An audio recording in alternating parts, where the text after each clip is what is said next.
This week provided a major win for mortgage rates. Now, it was a packed week. We had a ton of very relevant economic data that came out this week. We had Tuesday's CPI inflation data, Wednesday's Fed announcement, Thursday's retail sales.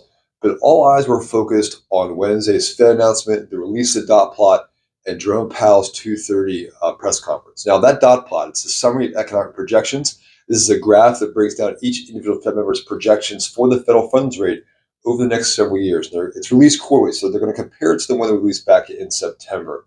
Now, on average, Fed members basically said that if these economic conditions continued to slow as expected, that they felt on average that the federal funds rate would be a good 0.5% lower through 24 than what had been previously forecast. It was a huge win for mortgage rates. In essence, it kind of represented a Fed pivot in their rationale about future rate hikes, and really began a meaningful conversation about when and how many rate cuts we could start to expect 24 into 25. Now, what does this mean for mortgage rates? It is still going to be dependent upon economic data coming in. They still want to see the economy slow. They still want to see inflation come down. So it's not going to be a straight line, even though let's say the last 7 weeks have represented the sharpest decline in rates going back to the 80s.